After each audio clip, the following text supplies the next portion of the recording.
మా అన్న కాంగ్రెస్ వాది, గ్రామ కాంగ్రెస్ పార్టీ అధ్యక్షుడు. గ్రామ సర్పంచ్గా పోటీ చేసిండు, ఓడిపోయిండు. ఆయన పార్టీలను నమ్ముకొని ఉన్నాడు. ఒక గ్రామ కాంగ్రెస్ పార్టీకి అధ్యక్షుడు న్యాయం చేయాలని మంత్రి సామాన్యులకు ఏం చేస్తాడు? ఇప్పుడు మరి ఏమంటున్నారు, మళ్ళీ మీరు ఈ మధ్య కలిసే ప్రయత్నం చేసినాం. ఫోన్లు ఎత్తారు, మెసేజ్ చేసినా రెస్పాన్స్ ఇయ్యరు. వాళ్ళ పిఏలు ఎత్తారు. ఒక పిఏ ఫోన్ చేస్తే ఎంతసేపు నా సార్తో మాట్లాడుకొని నిరంజన్ చెప్తాడు, నాకేం సంబంధం లేదు, మీ ఊరోళ్ళు ఉండరుగా చేసుకోమని చెప్తాడు. డైరెక్ట్ పోయి కలిస్తే విషయం తెలుసుకోడు. మళ్ళీ మా ఊరే, మా ఉమ్మడి ఎంపీటీసీది మొత్తం, ఉమ్మడి గ్రామ పంచాయతీ. ఇప్పుడు మీ అన్నకి ఎంతమంది పిల్లలు? మా అన్నకు ఒక చిన్న పాప. ఎంత వయసు ఉంటుంది? ఒక 5 ఏళ్ళు ఉంటాయి. ఇప్పుడు వాళ్ళ పరిస్థితి ఏంటి మరి? వాళ్ళ పరిస్థితి మేము సామాన్యులం అన్న, బీద పరిస్థితి. ఏం ఇల్లు ఉడకలేదు మాకు, ఇల్లు ఉడకలేదు. మొత్తం డమ్ము కుదబెట్టి 2018 ఎలక్షన్స్లో సర్పంచ్ పోటీ చేసి ఓడిపోయిండు. అప్పటి నమ్ముకొని అట్లే కాంగ్రెస్ పార్టీలో వచ్చినాం, అట్లే చేస్తున్నాం. మొన్న ప్రెస్ మీట్ పెట్టిన గవర్నమెంట్ మీకు అన్ని రకాలుగా ఆదుకుంటుంది అని చెప్పి అత్యవసర నిందితులను అరెస్ట్ చేయకుండా తిరిగి మా పైన కేసులు పెట్టినాం, మీకు కొట్టేపిస్తాను మాయమాటలు చెప్పి తన అవసరం తీర్చుకొని ఈరోజు ఏదో శ్రీధర్ రెడ్డి హత్య జరిగిందని, అక్రమ సంబంధం ఉంది, నేను అందుకే ఆ కేసు విషయంలో ఇన్వాల్వ్ కాలేదు అంటున్నాడు. మీ అన్నకు అక్రమ సంబంధం ఉంది అని చెప్తున్నాడు.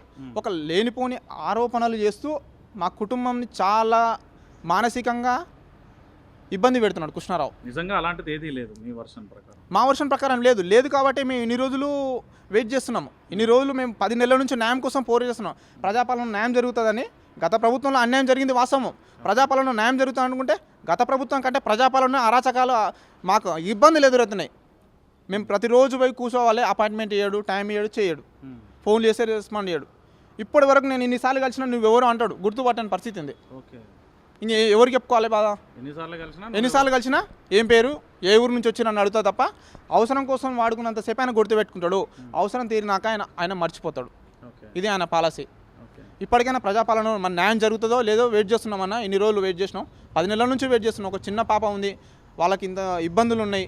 మిమ్మల్ని మళ్ళీ ఏమైనా ఇబ్బందులు పెట్టిలా? నా మీద కేసు డైరెక్ట్ కూర్చోబెట్టి 2 గ్రూపులు ఏమంటాడు, చంపిన గ్రూప్ ఒకటి, మేము బాధితుల గ్రూప్ ఒకటి. కృష్ణారావు ఇంటికాడ స్వయంగా వాళ్ళు కలిసినా కానీ చట్టం దృష్టిలో లేరు, వీళ్ళ దృష్టిలో వీళ్ళు ఉన్నారు.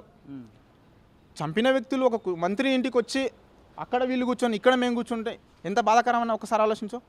చంపిన వ్యక్తులే వాళ్ళ 7 అంటే మిగతా వాళ్ళని తీసుకొచ్చి స్టేషన్లో పెట్టారు.